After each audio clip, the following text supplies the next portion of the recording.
All right, you know what, everybody? I'm gonna try something I haven't done in a long time here. I think it's time I switch it up here. I'm gonna do something I haven't done in a long time.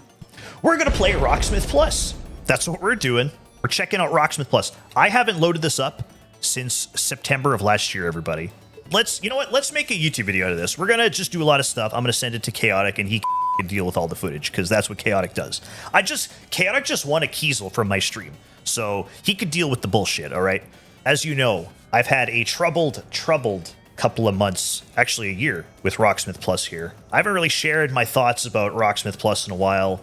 And honestly, anytime I did talk about Rocksmith Plus, anything that made me excited for, there was just so much negativity. It was ridiculous. And like, obviously there's a lot to not be happy about, I think, for Rocksmith Plus, but it was one of those things where people were coming at me anytime I said I was excited about a feature or something like that. So I stopped uploading the Rocksmith Plus videos. I just stopped talking about the game. I did actually a couple months ago, they launched it on mobile, and I did do a video on that. Actually, I just told my Twitch chat that I haven't loaded Rocksmith Plus in almost a year, but that's a lie because I did load it on mobile a couple months ago. Okay, this is my first experience with Rocksmith Plus since I loaded it on mobile a couple months ago.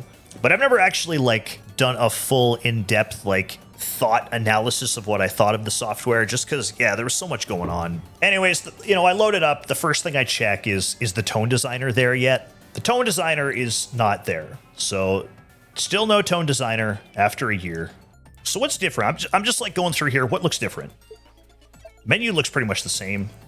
Oh my God. Okay, we're picking this one, everybody. We're definitely wpicking whatever this is. Why are my tuning pegs cowboy hats?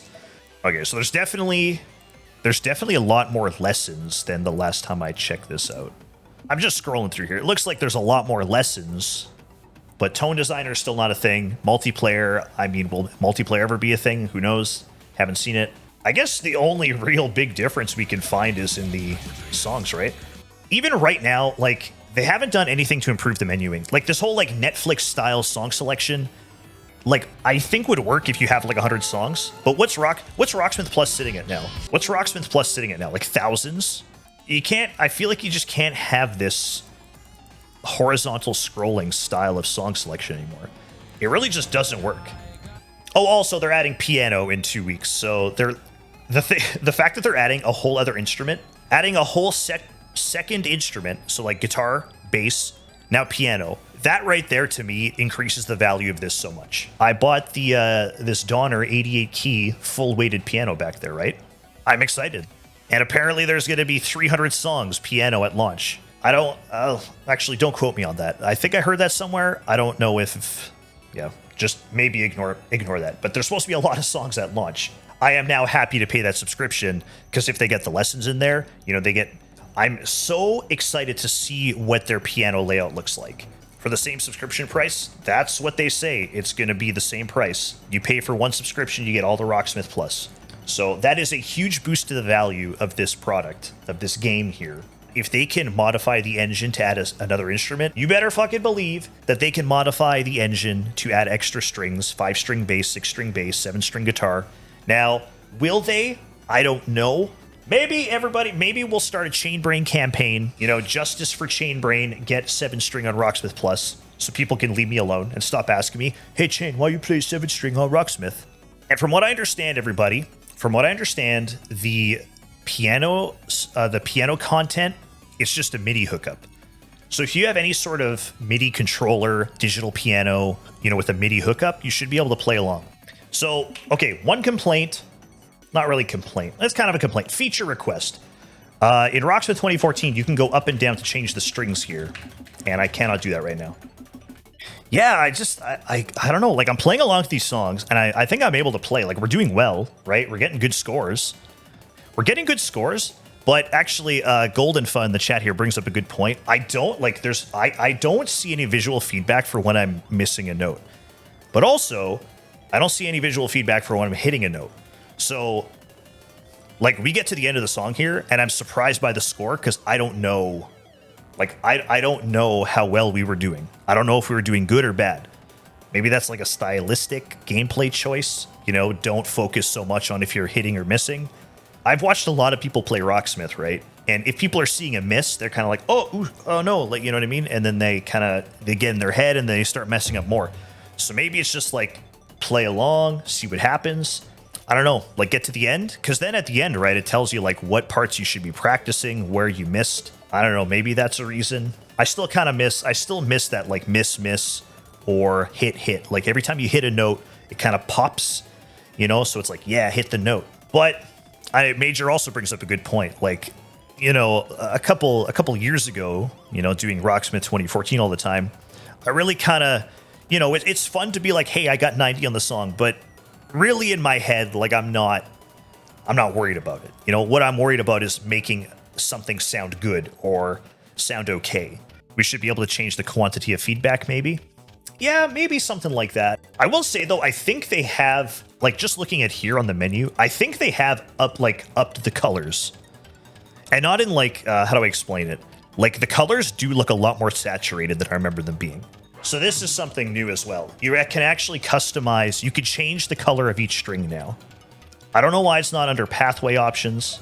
You have some colorblind settings. I have heard people say that these are not, I've heard some people say that this is not like a comprehensive colorblind setting. Like there's not enough here. Like there's more, there should be more. But I guess with having custom colors, you could theoretically change. So you could pick the different colors, but then also you could change the saturation. So light color and then color boost. Okay.